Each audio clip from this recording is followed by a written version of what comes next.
Be live. All right, we are now live. Make sure the video feed's open. Ready to have somebody in the chat? Snowfield Rhapsody. Oh, make sure to share this video on your social if you haven't already. Yeah, I just upped it, so it should be cool. Thanks, should be all happy. right, let's get the show on the road. All right. Welcome to another edition of Why Come Japan. I'm your host, Mr. Radrey, where I interview creatives on the show. And today on my show is author Justin Isis. And I have some of his books here to help put on display. Author of I Wonder What Human Flesh Tastes Like, The Arms Race. And most recently, there just came out a couple of I guess a couple of weeks ago. Is that right, Justin? Yeah, it's pretty much just like a month. I mean, it's pretty recent. Pleasant Tales 2. Hopefully better than Pleasant Tales 1. I'm sure it is. I don't know. All right. Thank you. Welcome. How are you today, Justin? I'm pretty good. How are you? Oh, great. Great. Things are good. It's nice and hot weather here in Tokyo. Nice and sticky and gross, say the least. So let's dive in. So as an author, you're like, I guess you're like the second author in the show. I mean, because the show's kind of still in its infancy. Second to Raby Michaels. Who are you usually like interviewing? Like, is there a certain kind of like demographic, or is there like? It's mostly YouTubers, because that's like my peeps for a while. I mean, I've been doing YouTube since 2009. Right. So let me break on in here. So as a writer, what makes a person want to write words? And how does one write words good? You mean like what makes someone, like, why would someone write something or write a book? Or yeah, I mean, I don't know. I mean, I always kind of ask these kind of facetious questions towards the beginning of every interview, where kind of like, what made you want to write words on paper, quote unquote? I was just bored. I mean, I don't think most people would write something if they weren't just bored with the books that are available, or the books around them, maybe. I don't know. I mean, I guess if you have something you'd be interested in reading and you can't find it, you just have to write it yourself, right? True. Yeah. I mean, for me, it's sort of like, if I'm going to put words on paper, I want them to be exciting words, and words that, that are part of the provocative. Yeah.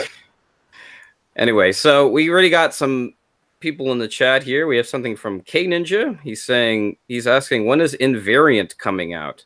Is that a book of yours? Yeah, it's an upcoming novel I'm doing. So it's ideally going to come out at some point in 2019.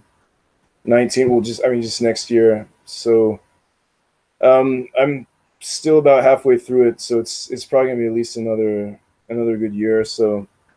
But I'm glad that like people are looking forward to it. What's it about? It's pretty hard to explain.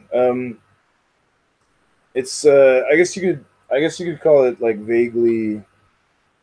vaguely science fiction, but it was actually, I guess the starting point for it was the Romance of the Three Kingdoms, the Chinese novel. Okay. So I originally played the video game, like the NES version of that. Wait, there's a video game of this? Yeah, there is. There's a Famicom version of that, and that's what got me interested in the original book. So I went on to read that and thought I'd kind of try to do sort of my own version of it. Okay, is this like a Japanese only video game? This Famicom game? No, it was released domestically in the US too. I've never heard of it. I think it was put out by Koei at the time. Oh. Okay, well, I guess that was kind of before my time. I mostly started off with Sega Genesis. Oh, right, yeah. I don't know. Yeah, not really my cup of tea. Well, I guess, I don't know. The NES Nintendo Entertainment System had a great, library of titles. Really did, especially the unlicensed ones. Yeah. So you have Yeah, like a I was kind of interested. I started in that era too. I mean, I was starting with NES and eventually like moved up to SNES, and I didn't have a Genesis, but my friend had one, so I went over to his place a lot and kind of became familiar with that too. right. I mean, you have a huge oeuvre of work. I mean, let's. I'm gonna go back to your talking about your books here. You have so many. Would you call yourself prolific? Because I definitely would. Not really. I'm actually way behind the internal pace I'm trying to set. So I'm probably about 2 years behind where I'd like to be at this point. No, So really. I'd like to have a lot more things released that I haven't really had time or I haven't really been able to get out for various reasons. Um, but I think my first book came out in like 2011. So So I've been remind trying me to again. Yeah, I've been trying to like kind of average one book per year, basically. I see. Yeah, that's good. You got to probably one book per year is probably enough. We give everybody at least enough time. Yeah, Because I I was, know. Like I know some people that are crazy prolific. Like I think my friend Brendan, who he's the one who wrote wrote Book Pleasant Tales Captains, one. he puts out like one. He puts out like one or two, like at least one or two a year. I think last year it might even been like three or something. So I wouldn't really consider myself that prolific, even though I'd like to be. Okay, yeah, because I was talking to Raimi about books in particular, and it seems like a lot of your books in particular they have either put in some sort of anthology or a bunch of short stories, and I want to say, I think you corrected me on this, but there's not really many novels that you've written. I mean, like a novel being like over 100 pages. That's not what's considered a novel in like literary world or whatever. Yeah, I do have a novel out. It's called The Cutest Girl in Class, which is a Okay. collaborative novel. I have Okay. a variant coming out again, like we said, probably next year. So yeah, no, I mean, I've put out a few short story collections until now, but I don't see it as being mainly that. I mean, I enjoy writing novels too. Okay. So it's like a collaborative effort that's mostly you could call quote unquote your first novel. Yeah, the first one was collaborative. I wrote with two of my friends. Gotcha. Okay. But you never had like a one solo novel yet. No, that's the one that was just mentioned, Oh, Invariant. Invariant. Okay. Probably out next year. I see. All right. Well, so before I scheduled this interview, you pointed me to like one book in particular to read. Right. Uh, this one, Welcome to the Arms Race. What is it about this one that you highly made you recommend it? I feel like that one's got the most Got a hot chick in the back too. probably yeah it's That always. concealed, right? Like it's that's actually the back is actually the Kindle cover as well. Oh, really?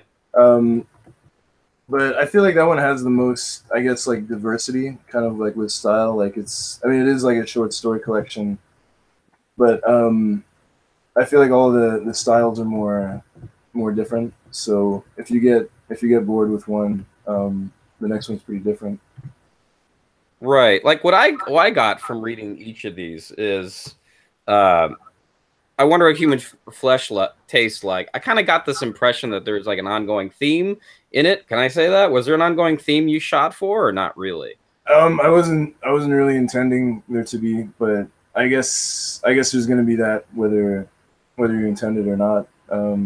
Really? Because I like what I got from it when I started reading all the stories in this one, Flesh, was is that it was more about obsessions, whereas this one seemed a bit more sci-fi. I'm holding up Arms Race for Yeah, well, anyone who's listening. I guess like yeah, I guess I would think of it as like human flesh is more the style is more consistent, whereas arms race is maybe like more all over the place or diverse, I would say. But yeah, I definitely think it's more Human Flesh. I feel like the stories were maybe more like set in the same world, or kind of, yeah. I mean, I guess you could say similar similar themes. Okay, well, because so give me like kind of a basic timeline of like the Justin Isis brand, if you don't mind me. What's that? I hope you don't mind me using that moniker, but give me kind of a timeline of like the Justin Isis brand, like the first book. What's that? Fuck capitalism. Sorry, what was that? All right, okay, all right. I'll reword this. All right, so when you wrote your first book. When you wrote your first book, what was your first book exactly? It was, I mean, I guess I could probably look it up here on the interwebs.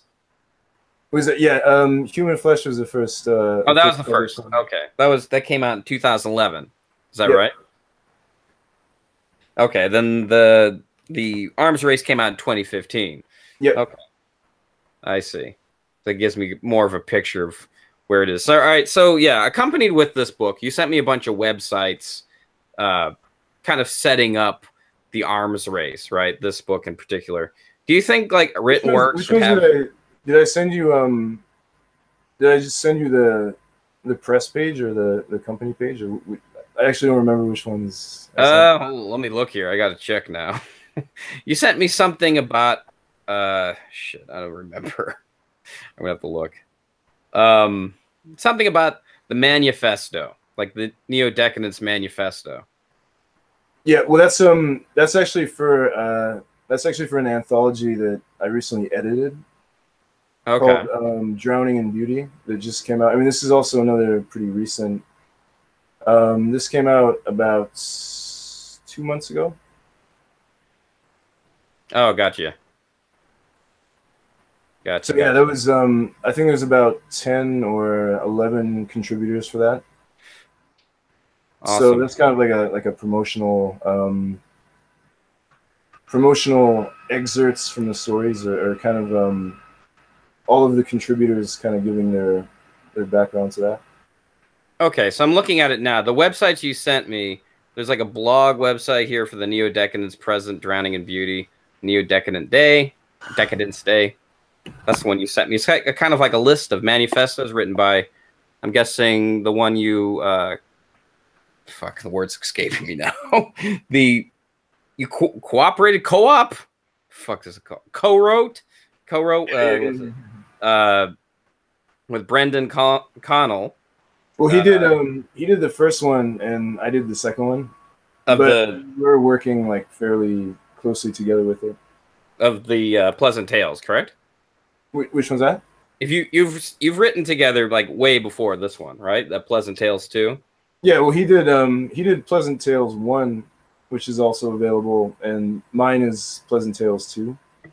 Okay, all right. Well, getting back on topic here. I mean, so the first manifesto of the Neo-Decadence, this is sort of like, I guess, I don't know. Could you explain this to me? Like, I feel like I'm having a hard time following this. It's sort of like a setup for the book, like Arms Race.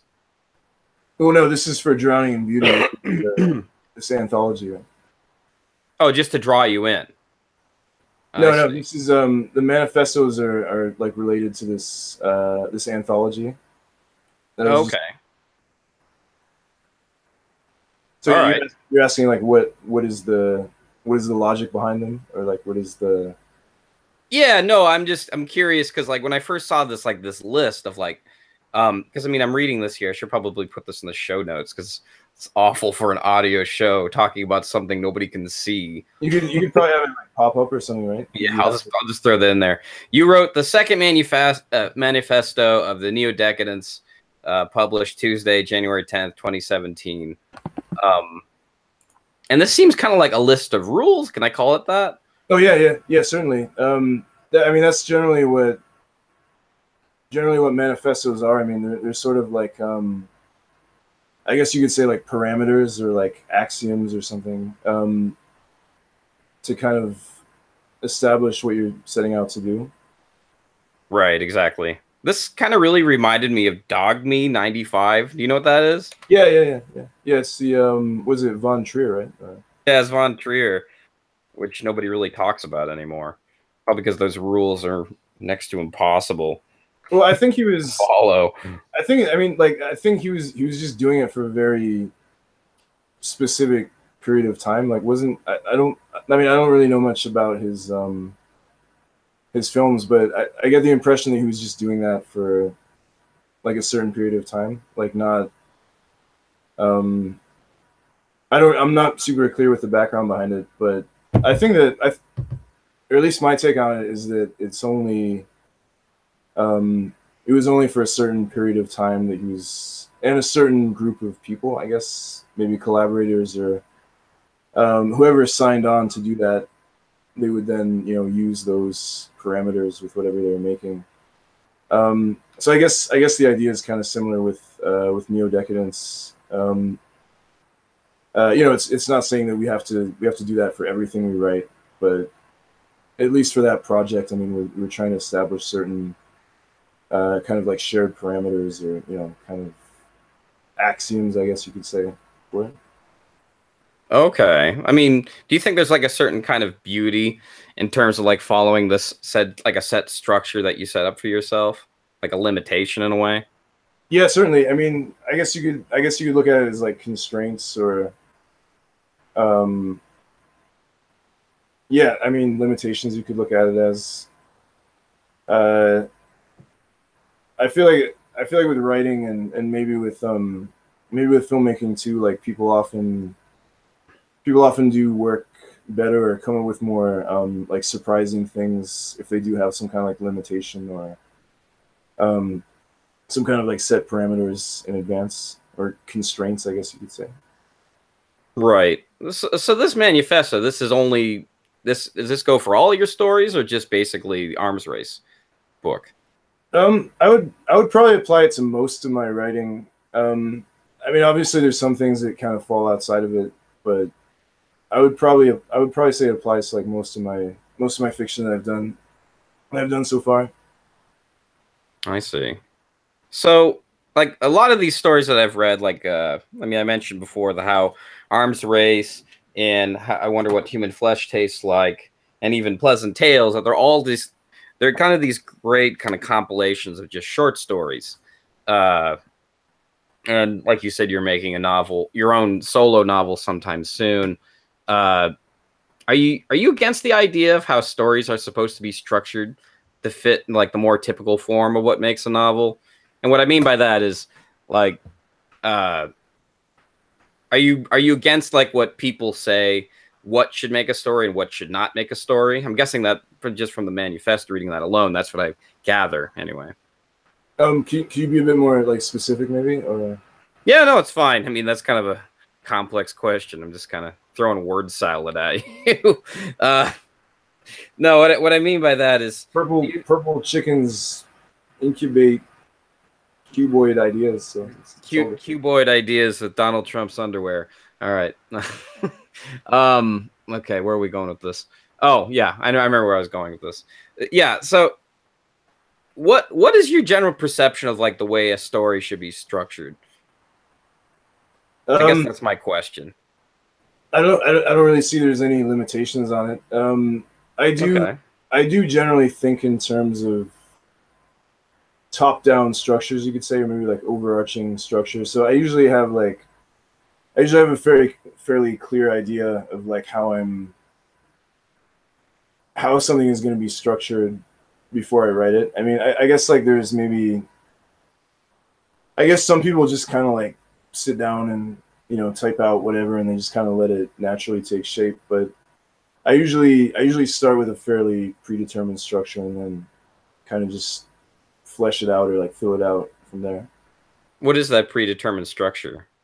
It's usually always different. I mean, I usually try to just change it for everything.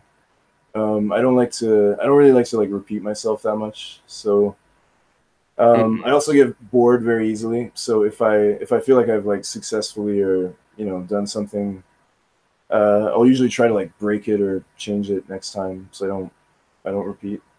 Yeah, no, I guess that's smart. I mean, You don't want to get stuck doing the same thing over and over again. Well, yeah, I mean, I guess some people are comfortable with that, and some people basically just do that more or less all the time. But I do tend to get bored pretty quickly, and I want to try to like switch it up or try something I haven't done before. Yeah, definitely. So like I've read David Lynch's book called Catching the Big Fish. Ugh, can't enunciate. Have you ever heard of it before? No, is it like his memoir, or is it Yeah, I guess you could, not really a memoir. It's kind of an autobiography, and it's all kind of written in these small vignettes. I mean, I could load it to you if you really want it. And he talks about where his ideas come from. And he also talks about how his ideas, a lot of them come from his meditation sessions. right.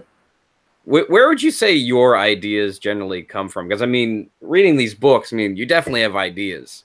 I mean, ideas for days. There's like certain points in certain stories, like particularly one in the Human Flesh book, where I'm like, man, I never thought of that.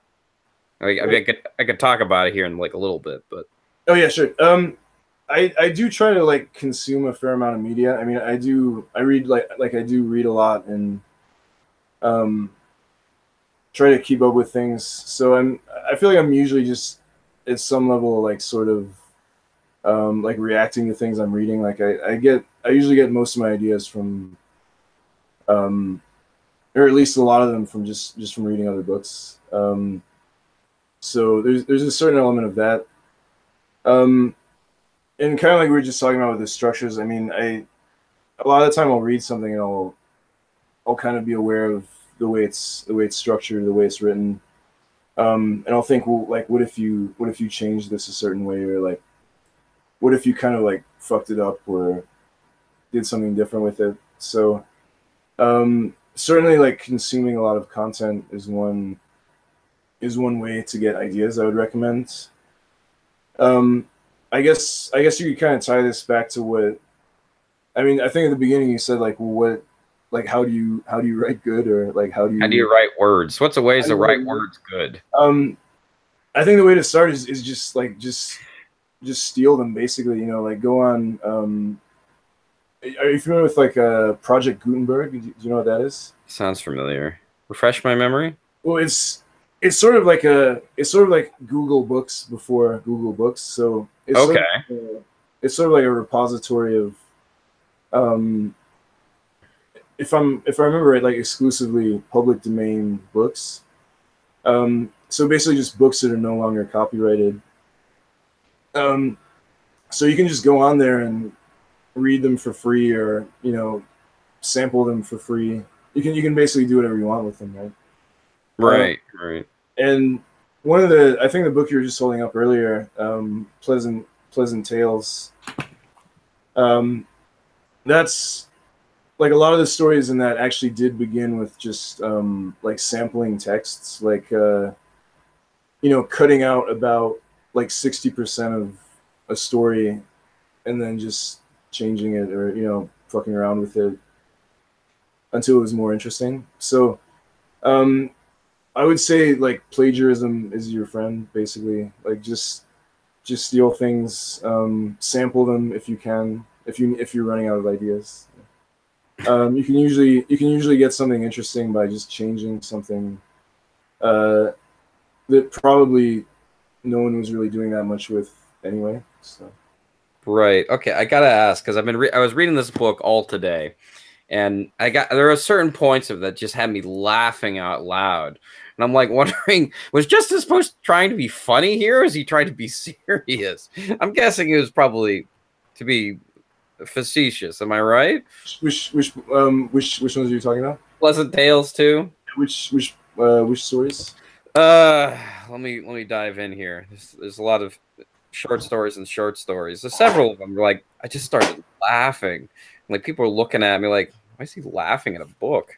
You're not supposed to laugh at books. What the fuck? But anyway, you're not like I thought you were. I don't know. Yeah, right. A Walk in the Park. Right. And what was the other one? There's a couple of others here. They told me to stop whoring myself and eat more steak. and there was another one here. The Italian reality, somewhat. What's the one about the paper boy? Uh, Not super important. yes. Wait, is that the name of the story? Not super important. The story is Not Super Important. Raining Dead. Oh, it is. Yeah, not super important. Raining Dead, and that one's actually built on a sample of a fairly well known short story by writer really? Carson McCullers.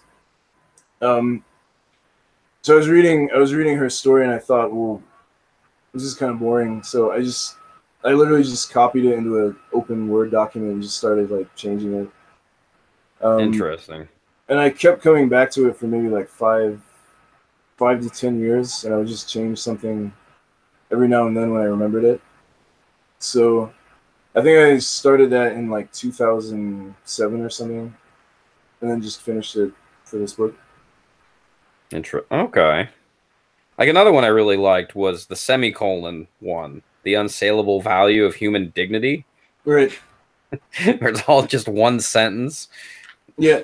It's all one sentence, right? Yeah, it's more or less. I mean, it's sort of structured into paragraphs, but it's basically just in one sentence.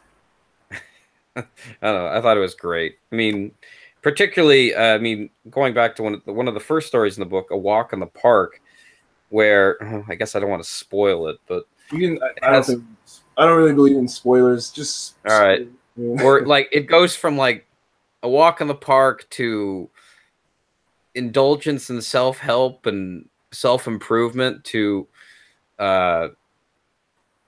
LinkedIn.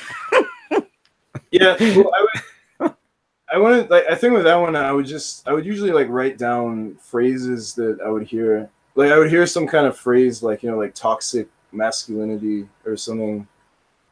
And then I would just think, well, like how could I like write I wanted to use these phrases in like unusual kind of ways. So that story was just one idea I came up with. Like I wanted to you know talk about LinkedIn a lot because I've always been kind of like horrified by LinkedIn. I just think it's a very like sinister. Oh, it totally is. Kind of idea. So I knew that like it was. I usually end up writing about things that I'm kind of like troubled by or I consider kind of like sinister or something. So I definitely knew that I wanted to have a story that was just like, you know, 20 pages of just LinkedIn basically. So that's kind of how I ended up structuring that. Was like I wanted to have something that could build up to this like kind of like orgasmic LinkedIn climax of you know how to get the better, you know, a profile that, you know, recruiters will notice, and you know good facial angles for your, you know, profile picture and everything. It really was fucking funny. I mean, I was bawling in laughter. It was hilarious. I'm glad you enjoyed it. Yeah. There was like one. What's the part? I mean, in that book, they talk about LinkedIn. Well, what is it? Supposedly, I've heard somewhere that LinkedIn itself, the website, they have like some sinister thing that they do is that like when they get one person's email, they don't ask the permission for other people to like send your LinkedIn information to other people. They don't even ask. They just send it to everybody.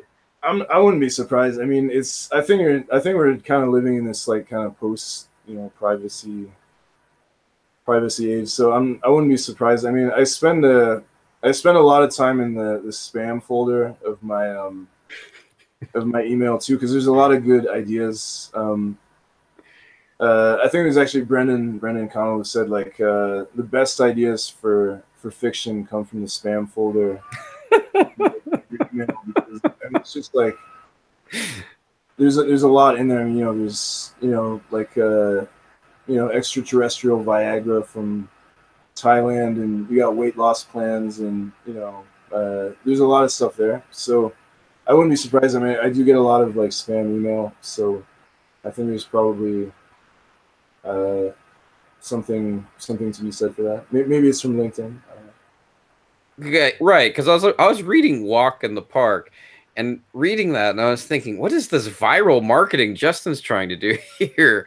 It's like it all read like, is there so many name drops? It just felt like reading my spam folder. So now I Well, get yeah, it now. I spend a lot of time on Facebook. I mean, I usually like I usually tend to like write down phrases and kind of ideas or something. So anytime I would hear someone use like a phrase that kind of like stood out to me, I would usually think, well, how can I work this in or use this somehow? Um, I saw a news article not too long ago that there's like some school shooting happening. I can't remember. I think it was like the recent one that happened in Florida. right. And they had some article. It's like, what kind of viral marketing is this? It's like they have in all caps. He went to Subway, and then he got his car, he got his guns at Dick's Sporting Goods, and then Yeah. like, what the fuck is this? Yeah. I'm actually it's funny that you mentioned that. I mean, one of the things I'm actually thinking about doing in an upcoming story or book is this kind of idea of like school shooter culture, Mm. where it kind of is like, instead of joining the, I don't know, photography club or whatever, you're going to join the school shooter club, right? Because there's this kind of like established cultural narrative where if you want to get attention, and if you want to participate in this kind of scene, it's like a real thing you can do. Like, you just shoot up the school, and then you've got a name for yourself. Basically, you're gonna get lots of attention, lots of headlines. So yeah, I definitely see it. I mean, why not Subway? Dick's Sporting Goods. Unloading weapons on children. I mean, it just seems like it's kind of part of the same. You know, I don't know what you would call it, but like complex maybe. I don't know. Yeah, reading that story made me feel like I was doing crack cocaine, but like the good crack cocaine, not like the Oh, one where you get addicted to it and like you can't stop. I mean, like one where like, whoa, geez, that's like too much at one moment. Like I could handle it, but I mean, it's just like so yeah. much in my face at like Yeah, one I guess you page. could look at it as like, I guess like Pleasant Tales too is sort of like the crack version of Arms Race or something. Like, it's a lot shorter. All the stories are really short, but they're sort of like, I feel like it's not super different, but it's sort of a more compressed or like crack form maybe. Indeed. All right, so I did some digging on Amazon to try to find a good oeuvre, if that's the word. Is that the word oeuvre? Yeah. Of all your work, and I noticed that you did one book on poetry. Oh, it's a poetry collection. All right. I mean, like as an adult, I mean, I've come to appreciate poetry, more as kind of like cryptic storytelling because I'm really into that. Um, but like as a kid, I hated poetry and I never understood why people liked it. Do you Um, think that? Yeah. yeah. Do you think that like you could contextualize why poetry should be taught to kids and why it should be a staple of literature? I don't know if it should be taught to kids. Why do you say that? They can't handle it? um, I don't know. Yeah, I don't know. I mean, I honestly I honestly don't know what should be taught to kids. I mean, I don't feel like my education was particularly useful or good in any way. So I really don't know if I don't know if it should be taught to kids or not. Um, I don't know. I'm wondering like what you do. You remember like what specific poetry you thought was boring? Because if it's like W.H. Auden or something, I mean, I probably think it's boring too. So, is Um, there any like specific thing that K Ninja asks in the chat, what should be taught to adults? what should be taught to adults? Um, I think he's joking. self defense. I don't know. Basic financial. I don't know. I don't feel like I learned anything really super useful in school. Yeah, and just how to sit down. That's basically How to it. sit down and daydream. I mean, that's about it. I don't know. Not get in trouble. Yeah, yeah, yeah. I guess I don't know. I haven't been paying attention. Let me check the chat here. Anyone's asking. But yeah, Uh, not what's really. what's this poetry that you objected to? Because I I never really I objected object to to it. a lot of poetry myself. So I've never really quite objected to it. It's just gotten to the point where it's just like I could never really appreciate it like the way a quote unquote textbook appreciated it, or like maybe one of my friends appreciated it, and like I don't get it. You know, I mean, I understand the philosophy of sort of saying potato potato. You know, one person likes this because they identify with it, right? right. It wasn't until like I got more into cryptic storytelling where they give you such little information to figure out a story, and you're just constantly thinking about it all day. Like, who is he? Who's he referring to when he uses the word he? Like, for example, in a poem. Whereas, like, if I read something like Robert Frost, I'm bored, you know? Well, I mean, like I feel like Robert Frost is pretty boring. I mean, I don't think Robert Frost should be exposed to children. Um, I don't know. I personally don't really see the point either. I mean, but there are a lot of poets that I keep coming back to. And that I never really feel like I fully like get how they did it. You know, I could say like Wallace Stevens, Ezra Pounds, Yeats, um, Nina Loy. Like there's a lot of poets that I usually come back to and kind of obsessively cycle through. I'm not super. I guess like I'm not super interested in the storytelling aspects. I mean, even with writing stories, I don't feel like I'm super. I'm not really like super compelled by storytelling per se. I mean, I usually just think of it's like a frame to do other weird, interesting things with. But I guess like I get poetry. I mean, I guess it kind of depends on how you define it. But I would say like we're basically swamped in poetry every day. I mean, Donald Trump is poetry. For He's somebody. using weird. There's actually an interesting video that analyzes the like the rhetorical strategies of how he talks. You know, Oh, right. so I think to a large extent, like our everyday lives are actually kind of constructed or maybe like mediated by things that I would consider a kind of poetry. You know, it's like if you're and you know like even the extent of you know governments or I mean you know it's like if the government is trying to get rid of a troublesome group, you know, are they going to commit genocide or you know perform ethnic cleansing? You know, or you know if you're in Japan, are you uh, an immigrant or an expatriate or a cultural ambassador? You know, right? So I feel like I think poetry starts with just paying close attention to language, It's and interesting. probably the closer attention you pay to it, uh, the closer you're going to be to winding up in a place where you would be reading and writing poetry. But I certainly don't think it. I don't think it should be something that's like off in some you know academic school context or something. I mean, all you have to do is you know like this spam folder in your mail. Like you could do it. You could look at that as poetry. You know, you could look at Facebook as being poetry. Um, So you're saying it's pretty subjective. well, I'm saying it's more. I think the context in which we think about it is just like weird, boring, rhyming thing that we're supposed to like analyze or something. I mean, I don't really see that as particularly.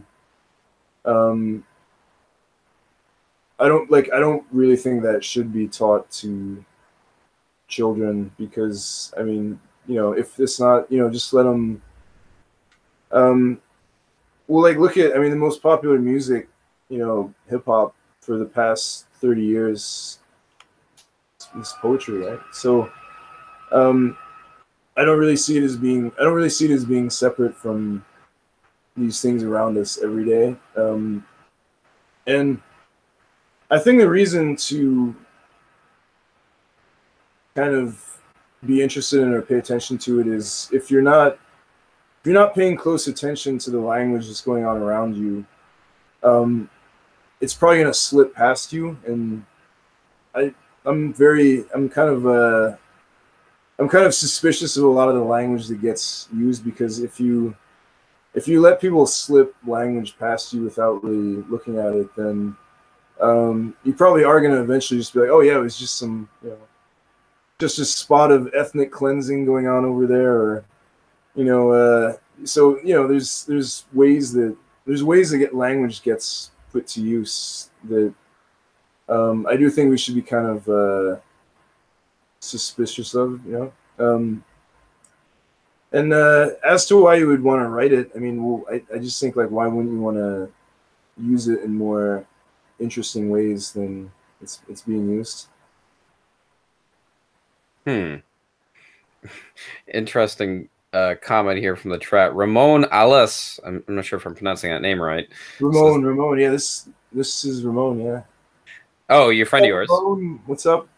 I'm actually gonna get help from him. I'm trying to write a story that has a lot of Spanish in it, and I need his help to do some Translate. Spanish dialogue. So I'm gonna have to get back to that. That's another thing I was supposed to finish like last year, and I haven't had time. So It's life. I don't know. Well, you're saying something here. There's something called Pomoji, called poetry made with emoji only.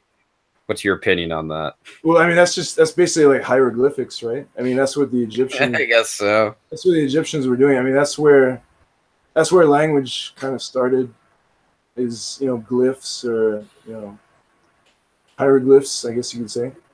All right. I guess that makes sense. So basically, so what I understand from this is like you, or what my takeaway from this is poetry is more just about language in terms of, like, it doesn't even really need to follow a structure. But my idea anyway about why poetry is taught in class is to be cryptic as fucking hell and like saying, listen to your goddamn teacher. Yeah, well, You know, I mean, yeah, well, I agree that people shouldn't stand for that, or you know, I don't really see the point of that either. But the funny thing is that the same kids that are, you know, maybe sleeping through that class on, you know, Robert Frost, or you know, W.H. Auden or whatever, will go out and then listen to hip hop, which is kind of the same thing, or at least I don't really see it as being any different. So I would say it's not really a difference of type. It's more like a difference of just quality. It's not. I mean, I don't think people should. I don't think people should have to, you know, really pay undue attention to, you know, poetry that is maybe super remote from them in time and place, or you know, again, unless it actually does appeal to them or interest them. I mean, I read a lot of I do read a lot of poetry that's pretty old, but I like to read, you know, recent stuff, or recent music too. no, right. Yeah, I totally get that. All right, so I haven't been ignoring the chat. I certainly wouldn't want to teach it to kids. I would just end up writing it with them. I would just be like, well, let's just write a poem now.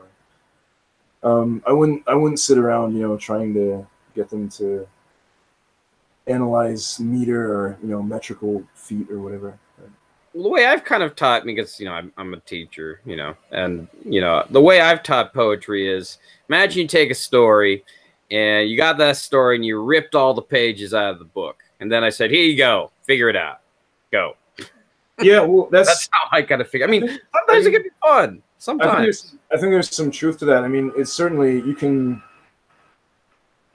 I think poetry is certainly quite radically compressed, or you could say maybe condensed language. Someone's talking shit about W.H. Auden in the chat here. So yeah, nice. Is this Simon? Yeah. Yeah. I don't know why anyone likes Auden. You know, it's just I don't get it. Someone was asking about post naturalism too. That's good. I'm trying to. What's post naturalism? Post naturalism is kind of I guess you could call it neo decadence as well, and that's kind of the sort of like the parameters that were outlined in those manifestos that we were talking about earlier. So that's kind of what I would describe my writing style as.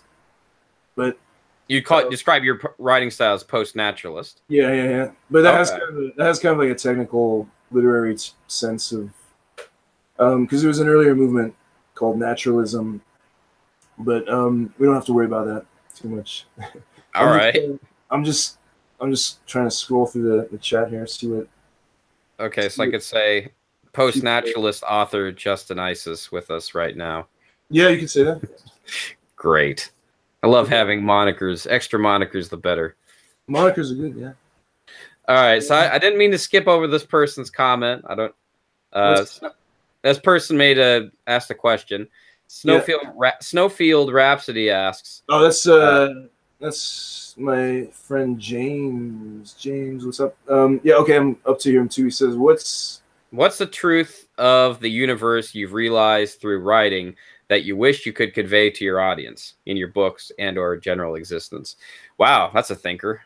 I would say like it's made me look at language and realize how much of our everyday lives are basically constructed through language. And I know that's kind of a like glib kind of I don't know what you would call it, truism or something, but it really is the case. I mean, I don't think I was even really thinking properly about language until I mean, I did finish quite a few books before I started publishing them, but I didn't really, probably even up through Human Flesh, I wasn't really, I guess, digging down to the level of language or just noticing things around me critically enough. So yeah, that's probably the one thing I would say, which I guess kind of ties with what we were saying about poetry there. Right. What else is going? Okay, what else? Ramy Michaels asks, Justin's, which book are you the most proud of? The newest one? I like the newest one a lot. Newest one. Really? Yeah, I would probably Arms Race is the best one. I mean, I'm not super like happy with any of them, but I think Arms Race is probably the one I would just like throw at someone if they're asking for one of them. But I do think I'm reasonably satisfied with Pleasant Tales too. But I'm not super satisfied with anything I've published to date. I mean, I'm more interested in things I'm going to put out maybe from now on. All I can say is Pleasant Tales 2 gets my thumbs up for recommendation. Okay, great. Well, I'm glad it got through. Yeah. Yeah, I like that one. So answer another question here. Ramon Alas asks. Yeah, Ramon. Yeah. One question for later. Any chance of another collab with Quentin or Brendan? Different as they all are. 3 styles overlap perfectly in Cutest Girl. Yeah, no, we're always we're kind of like a 3-man band or something. So I think Quentin is actually working on Pleasant Tales 3 right now, and we do have other ideas for upcoming books and things. We'd originally planned to do something, not really a sequel to Girl, but maybe set in the same universe as it. But we've just been really busy, so we haven't had a chance to actually like sit down and do it. But yeah, there's certainly gonna. We do have a lot of things we want to do together. More anthologies, more collaborative novels. So it sort of is like a like 3-man band or something. I guess you could say. Okay. Grr Tolkien. Sorry, I had to say Grr Tolkien. G.R.R. Tolkien. Sorry. Yeah. Asks, do you think things have gotten better for LGBT folks in Japan since you've written The Garden of Sleep? Good story, by the way.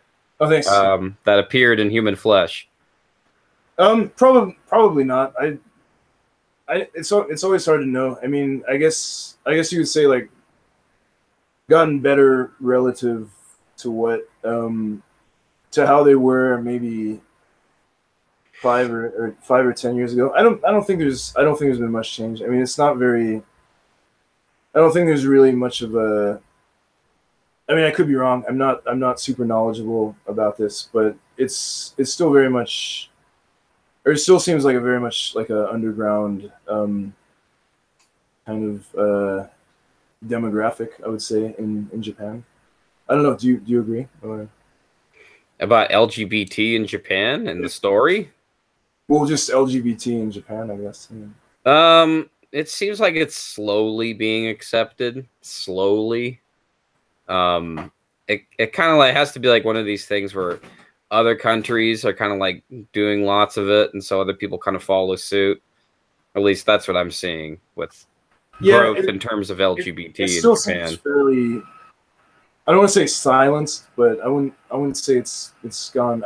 There certainly haven't been major mainstream breakthroughs, I guess I would say. I will say this about transgender in Japan. They seem a lot more accepting of it than, like, let's say the US is. At least. Yeah, there's that element of it. There's certainly less. Well, there's certainly less reported violence here. I'm not really sure what is going on. You know, that we're not hearing about or not seeing, which I would probably say is a lot. And at least from my own anecdotal, from what I've heard from transgender people here, there is a lot of, violence, and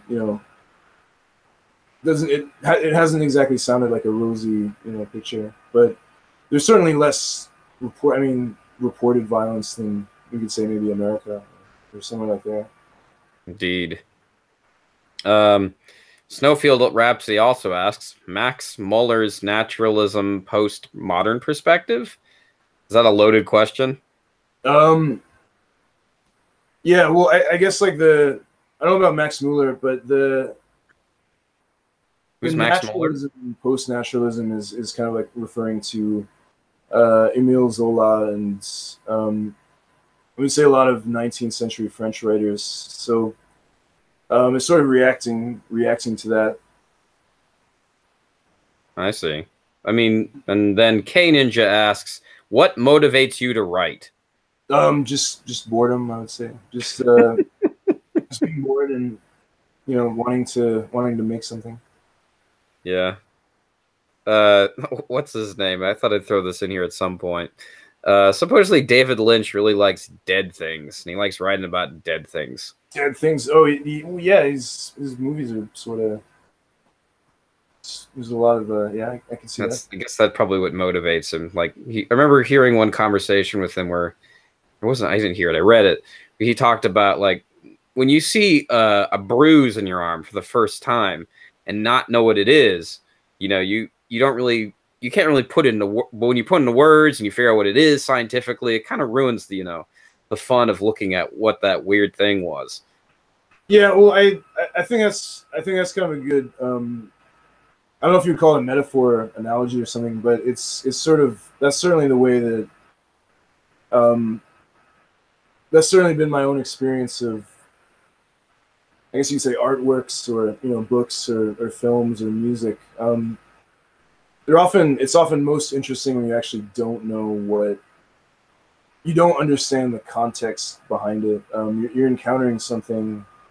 If we went on to YouTube and we just typed in like, I don't know, like what could we type in?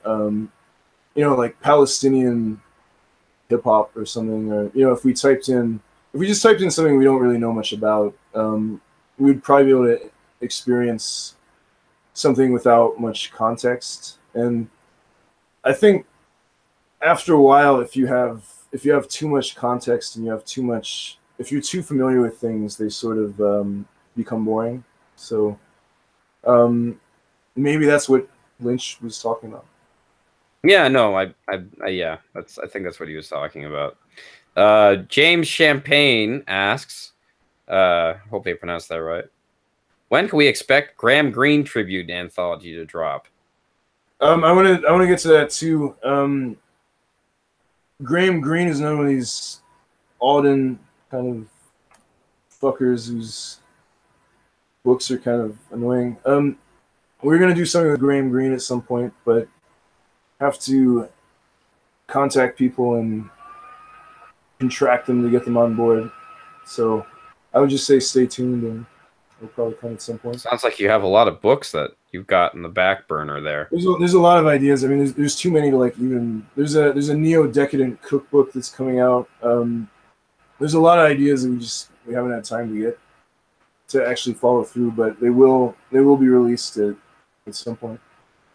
All right. You don't have to answer this next question by Ramey Michaels, but he says, after releasing a book, does it increase your sex drive for a week or a month? Not really. I mean, I don't feel like my sex drive usually changes that much. I mean, it's usually just pretty consistently high, regardless of what I'm doing. It's not so stimulating, huh? Not really. I mean, I do like. I don't know. I don't think it makes much difference either way. Although it's certainly a good feeling, but I wouldn't say it's a particularly like sexual one. Nice. All right. Well, another question that's out of my league, or out of my context, is Daniel Hardy asks, "Will there be a Sordid Tales?" Sordid Tales? What's that? No, certainly not. We're just gonna keep things pleasant. I don't think anyone would want to read a book that is too like sordid or upsetting or uncouth. What's Sordid Tales? Is that like an anthology or a book you're writing? Or? Presumably it would be a book of sordid or less than couth or decent fiction. So I don't think anyone would be interested in reading that. So there would probably be more. Well, there definitely be more pleasant tales there. Okay. All right. So I guess on the getting back to the topic of kids and writing books, would you ever consider writing a children's book? Pleasant Tales too, I would say, is basically Pleasant Tales too, where like they fucking try to kill a dog. But they don't. They're shown the error. Yeah, that's true. They don't kill the dog. That's right. Contains a very positive moral about not sawing dogs or killing dogs. Right? So there's a lot of Pleasant Tales too. I would definitely consider a young adult or a kind of children's book. Interesting. Well, because I was thinking I'd really like to write a children's book where all of the pages don't match any of the words. Yeah. So it's like, because I've taught kids before, and it's like I get tired of them like just looking at the pictures, like figure out the story. I'm like, no, you got to appreciate the words, And I was thinking maybe I should just make a book where like the words are just so offensive and so horrible, but you're looking at the pictures, and it's like sunshine and butterflies or something, or maybe the opposite. Yeah.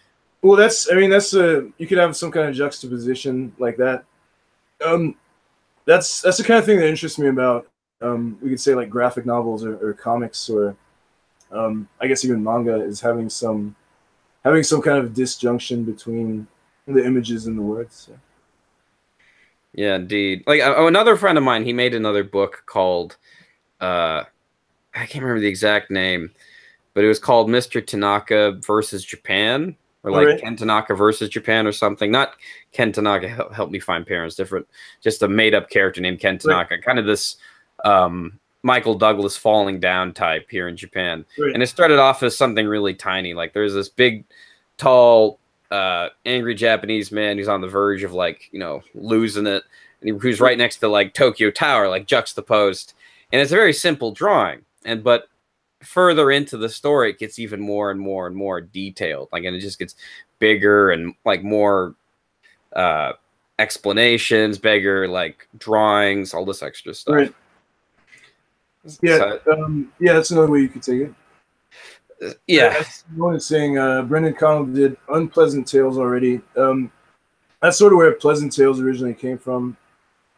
I was talking to Brendan. I said, "Why are you writing these unpleasant books? You know, you should be appealing to more of a juvenile audience, or you know, should be writing more uplifting books." So I said, "Why don't you gotta do Pleasant Tales instead?"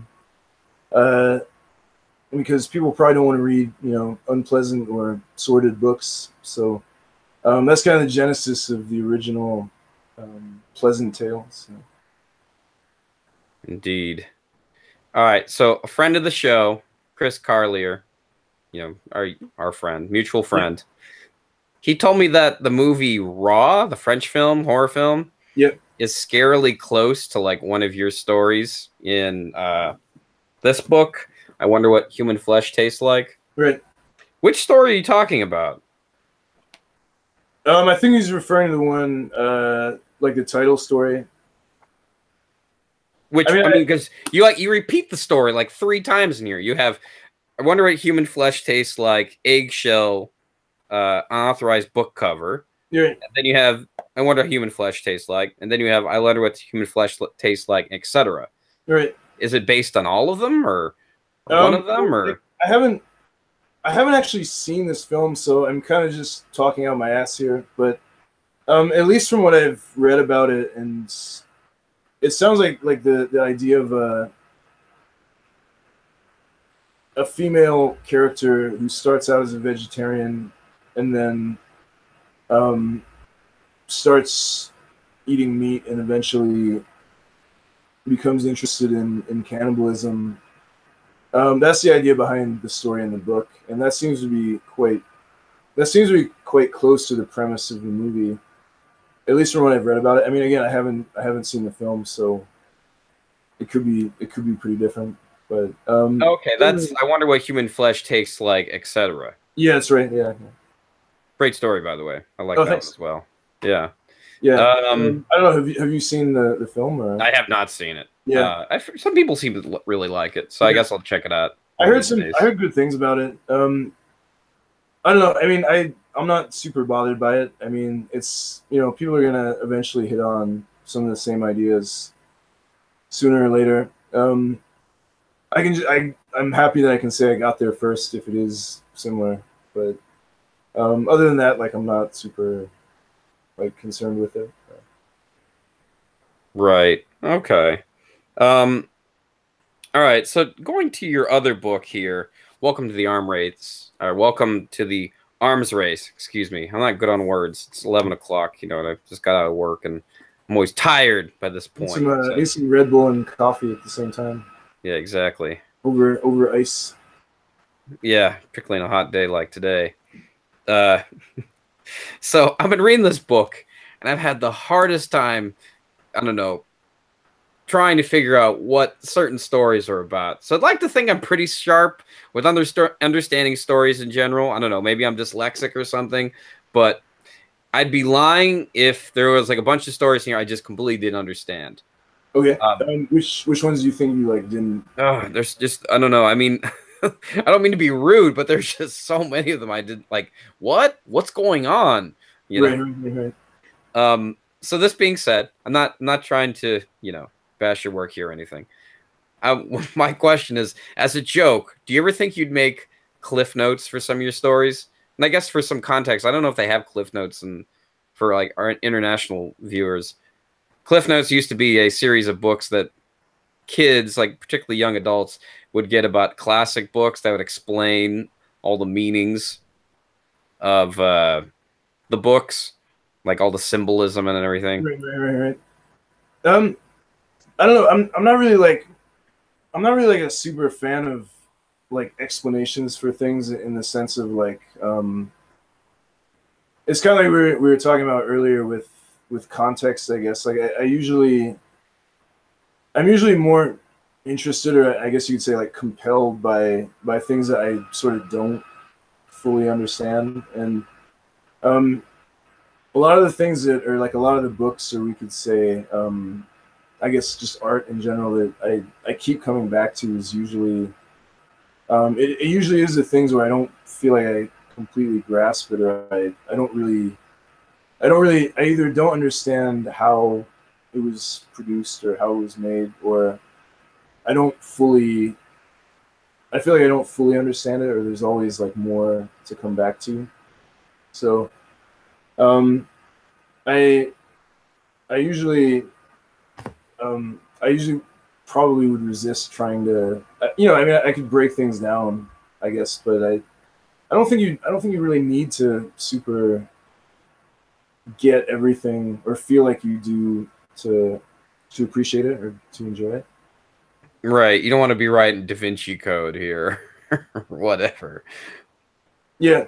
I Well, mean, I think like another thing when I was a child or when I was younger and I was reading books, I would often read books that like weren't like meant for me. Like I would just pick up random books, or like I would just take them off a shelf from somewhere. And um, I still kind of like remember those experiences, because again I was getting something again that I didn't really have any context for, and I couldn't maybe really work out what it was about, and I certainly couldn't work out how the person who made it had made it. So I think when we become adults, there's maybe this expectation that we're we're grown ups now, so we should we should understand every sentence of every book we read, or we should understand every scene of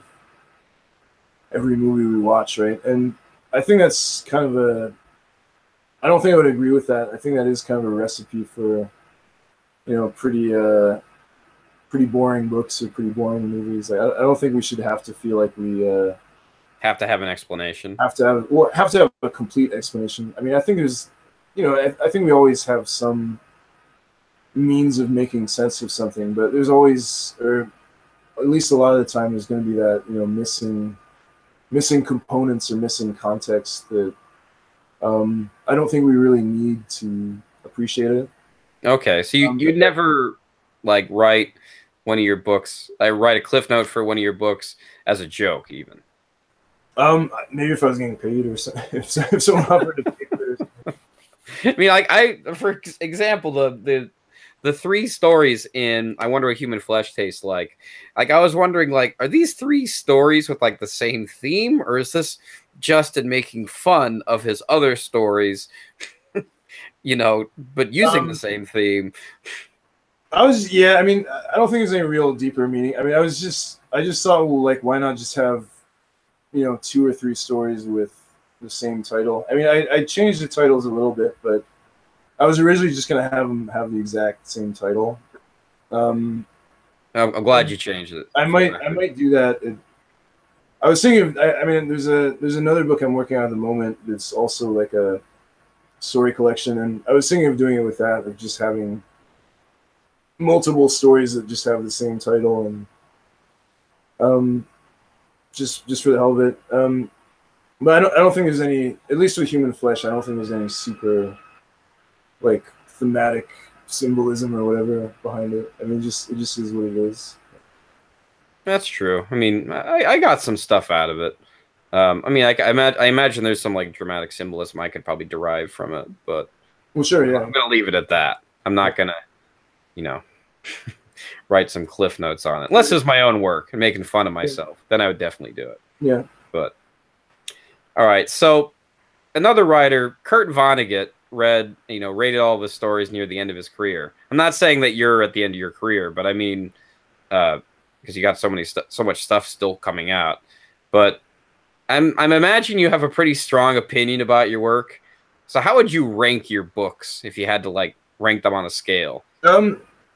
I wouldn't. I'm not. I think as I said before, like I'm actually not super satisfied with anything I've published to date. I mean, I would say like everything, just everything, all like the collections, the poetry, the anthologies. Like I would put everything in maybe I would say is like phase one or something of what I want to do or what I want to make. So everything that I'm planning to publish from now, I would say is maybe like more phase two or is a different kind of phase or a different kind of I don't know, bracket or something. But I wouldn't really, I don't know, like Human Flesh. I would say there's maybe about half of the stories that I just don't think are very good or don't think are like super interesting or compelling. Because it's a pretty old. I mean, it was written mostly like about 10 years ago now, so it's getting on a bit. Arms Race, I'm probably more satisfied with, and Pleasant Tales, I'm fairly in the poetry. Like I'm fairly satisfied with them. It's not that. I mean, I always end up doing everything I intend to do, but I think the things that I'm going to put out now are going to be more, or at least hopefully more interesting and more compelling. Okay, so maybe you might say that it's too early to really be a It's judge just of any of that. yeah, I barely feel like I've done anything yet. Really? I mean, I don't know. To me, this is like I feel like I'm not, I have plenty of Justin Isis to read. I don't Yeah, feel like I'm yeah. lacking in any of Really that. I don't feel like I've barely done like anything. So I mean, there's Really? a lot of things that are gonna hopefully starting next year I'll be able to like get moving along and get coming out. So that's what that feels like. Huh. Yeah, because sometimes I feel that way as myself. I mean, because I've made a few things here on YouTube and I've tried to make a couple of short films, which kind of failed, and I really still feel like I've made nothing.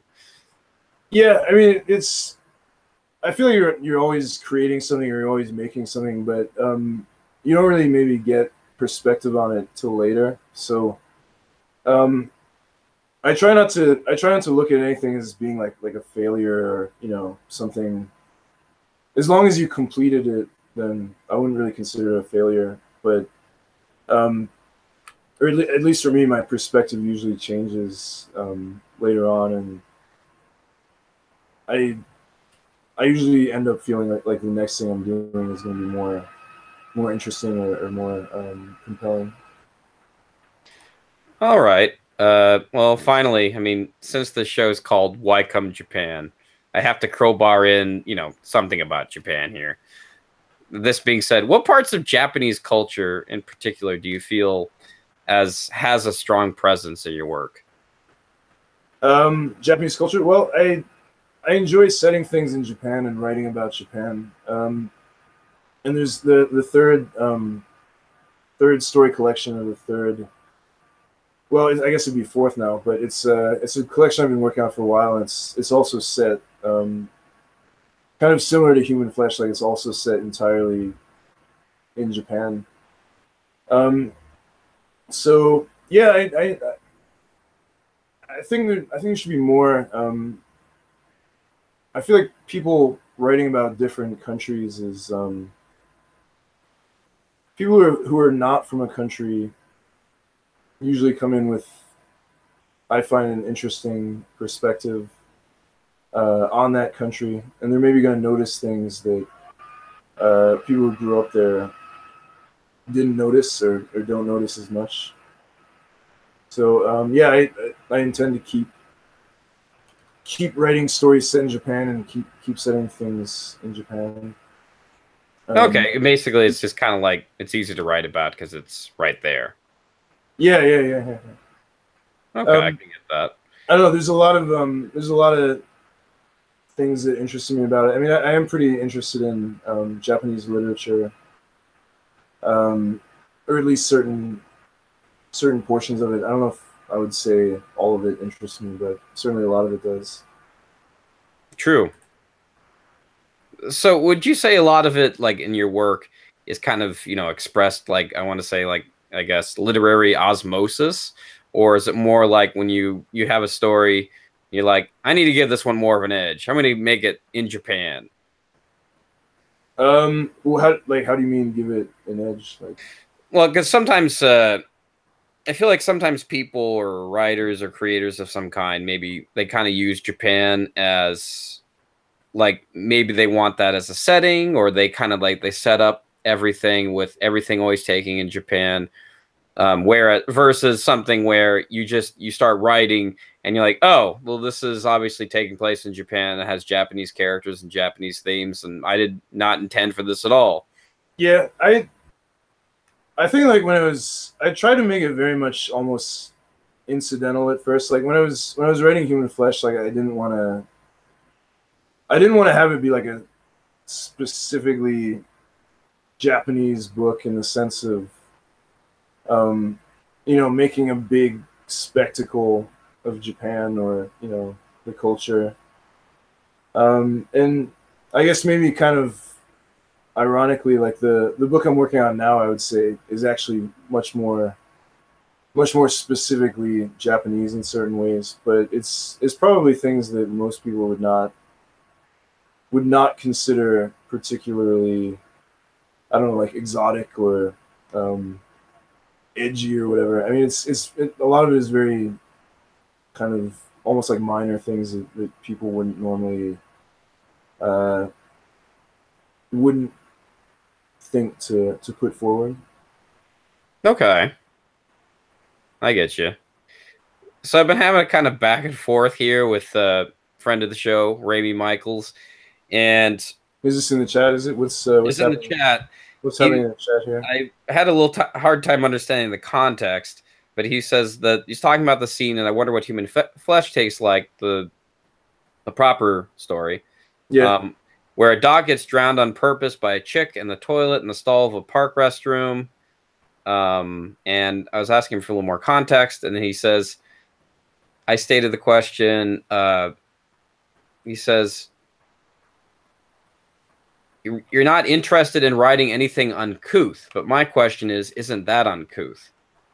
well, yeah. I mean, it is. I think it is rather uncouth. I was also pretty young at the time, so um, I think we all make mistakes in our youth, and then hopefully become more couth over time. Hmm. Interesting. All right. I have one final thing before we separate for tonight. Uh, so I guess that's everybody's cue. If like you want to go run to the comments section, write a question. Now's the time. Yeah, Anyway, questions would be good. but basically, I wanted to read one passage from. I wonder what human flesh tastes like. The proper story.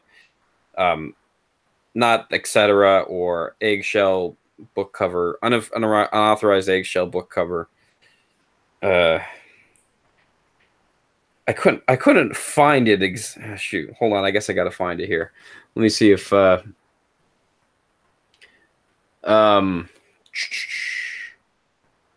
I can't find it. But it was basically it was saying something like I was trying. The main character asks. He says, "I was trying to come up with an ending for my novel. I wonder what human flesh tastes like." And he's having trouble coming up with an ending of it. And he eventually settles on that title, and then eventually he figures out how to end it. Right? Is that correct? Um, yeah, I think so. I can't really. I think that's right. Yeah. Which makes me want to ask: is part of this based on a true story?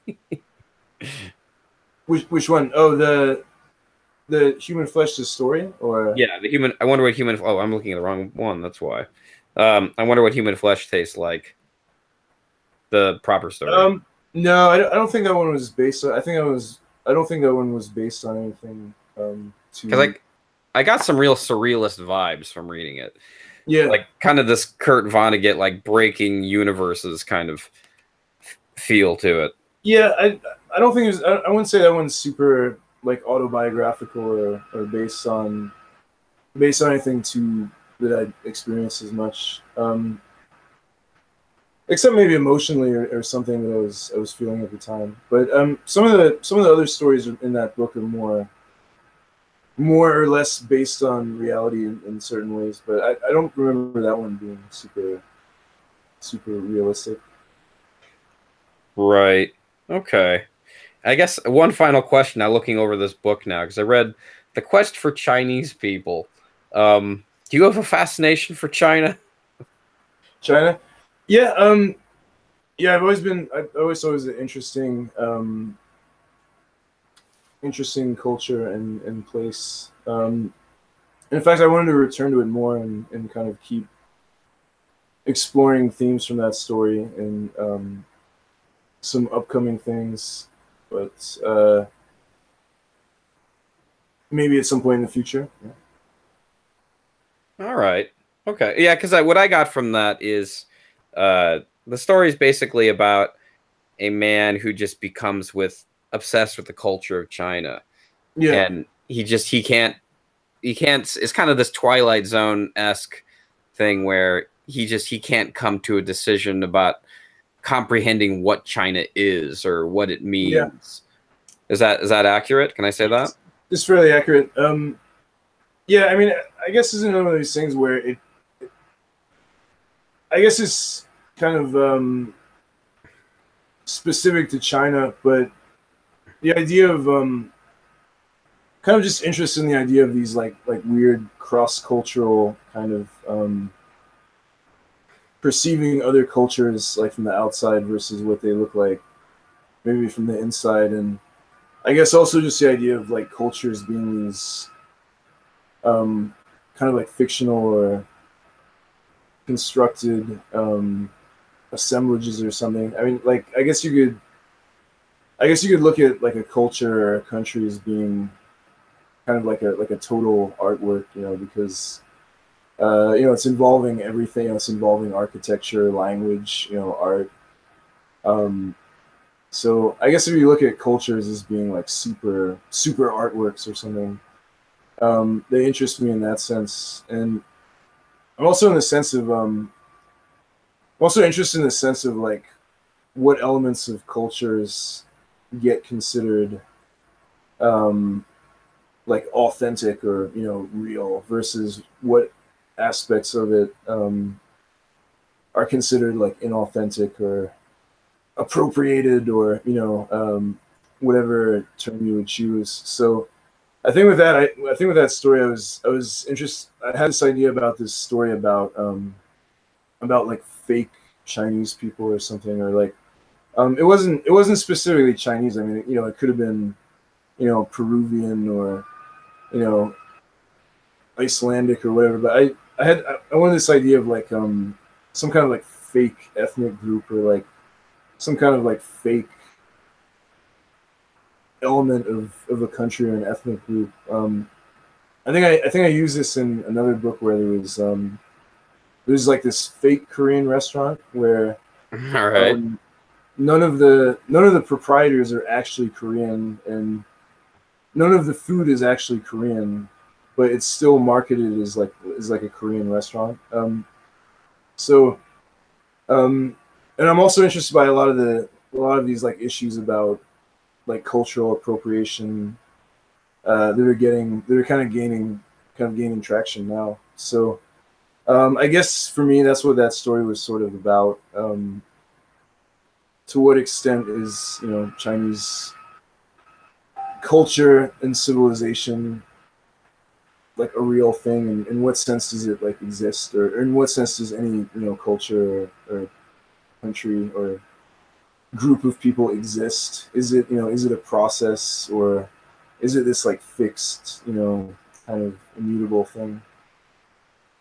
Yeah, because the way I saw it was, um, at least all the times I've been to China, like it really does feel like because of the huge internet wall, because you can't Yeah, access Facebook or YouTube or any of these sites, and they have their own, you know, uh, bootleg version of all of them, and they have super apps like WeChat and everything, right. where it does really feel like you're living in a different reality because you're so Yeah.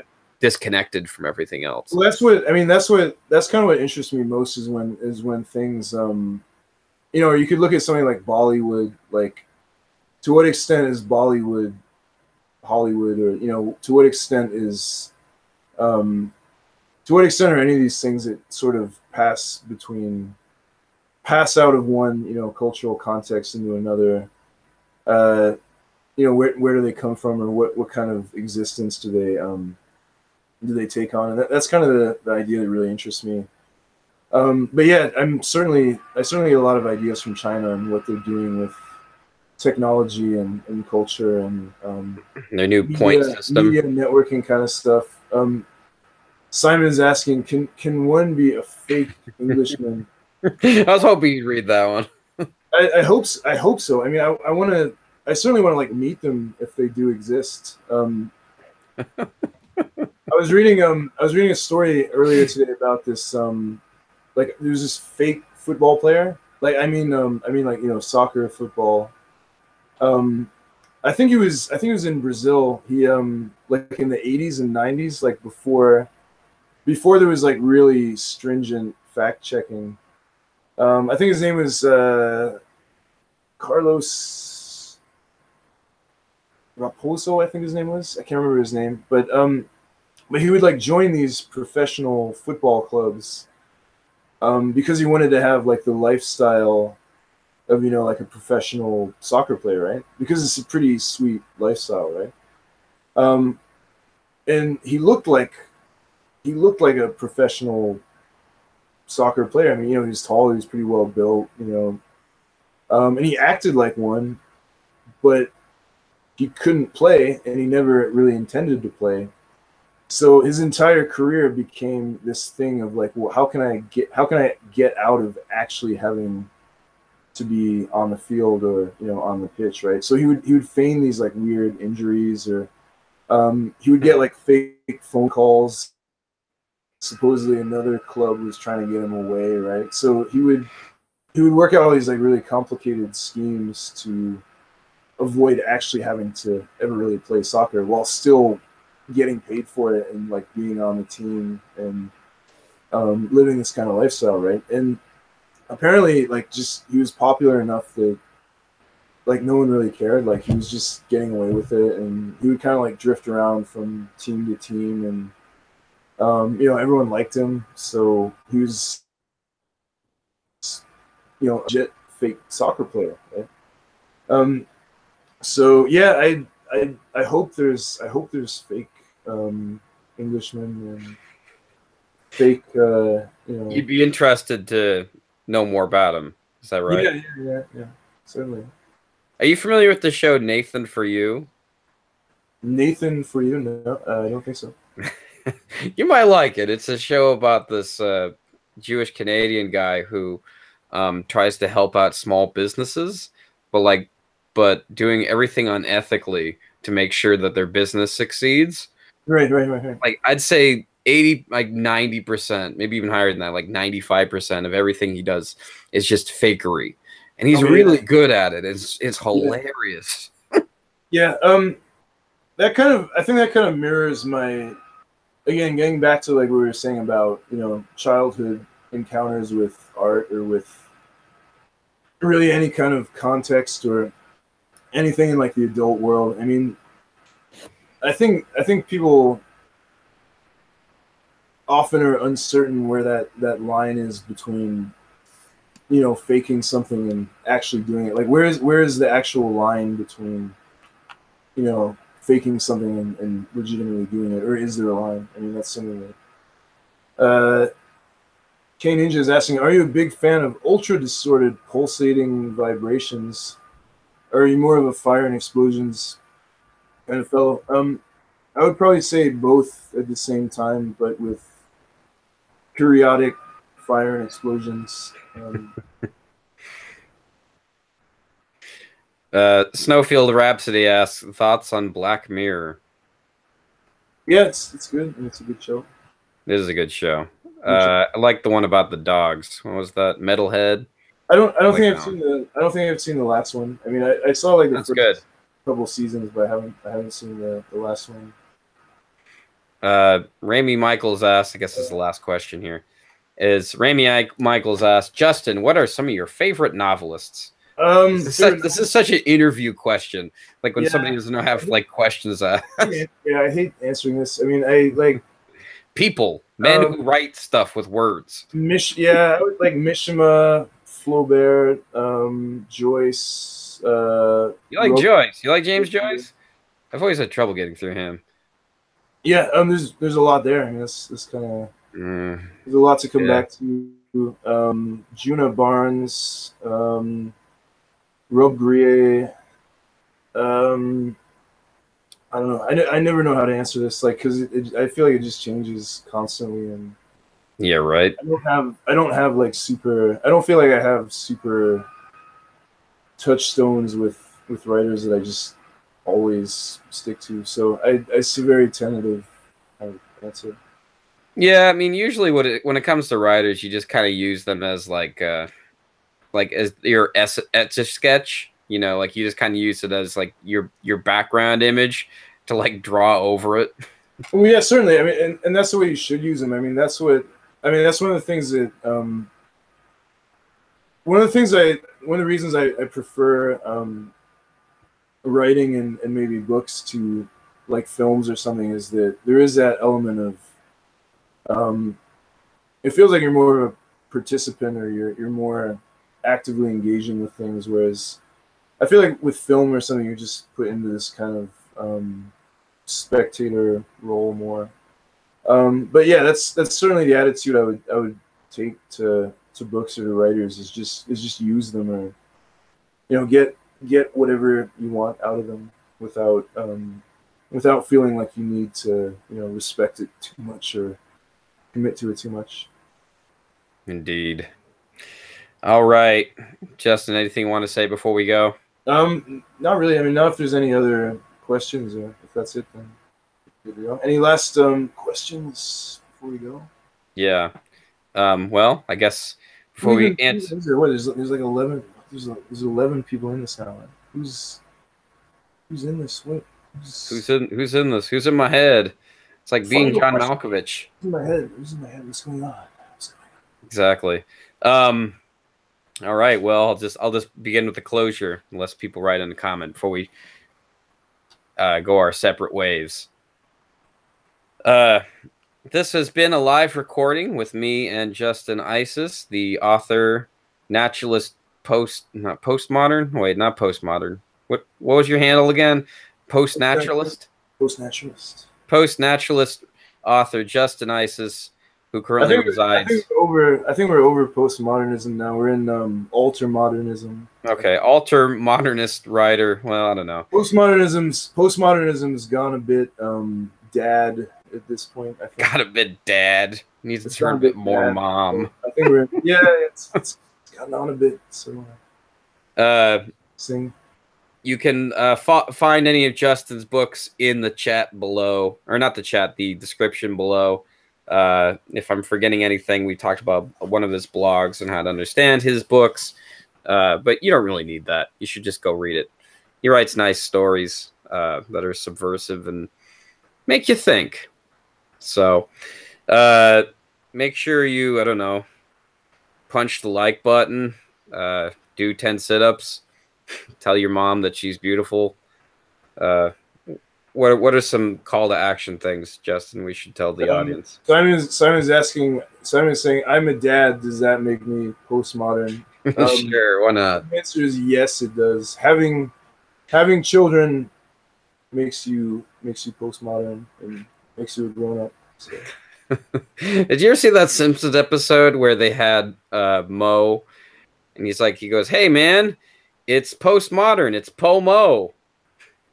Was that a recent Simpsons? Or? I don't know, man. I can't remember. I don't think I've watched The Simpsons in like 25 years or something. Yeah. It feels like I haven't seen it in a tremendous amount of time. Is it still going? It's still going. Yes, it really needs to die. It really does. I would be honestly scared to watch it now. I think I wouldn't even know where to start with no, it's awful. It's just simply awful. Don't. Yeah, it's interesting to juxtapose old episodes with new episodes of The Simpsons, because you learn something. Because it's really pretty old now, right? I mean, we're watching it in like the 90s, the early 90s. Like it's pretty ancient stuff. It's like watching Family Circus, man. Yeah, I'm not watching or reading Family Circus. I would honestly be scared to It watch. just ruins your fucking day. You're like, oh, why did I read that? Yeah. All right. Call to action, Justin. What should the people do at home? What's this one? Call to action. This is like at the end of the video. They say you're supposed to call to action. We're supposed to call to action. Yeah. What are you supposed to do? I mean, like smash the like button. Smash the like button. Send some love into the universe. Stay couth. Stay couth. There you go. I think we'll end on that. Stay couth. Buy my books. Buy more books. Yeah. That's a good message there. All right. Okay. Thanks, guys, for showing up. All right. Guys, thanks. Thanks for being on the show. And I will, of course, see you guys next time. Peace. Peace.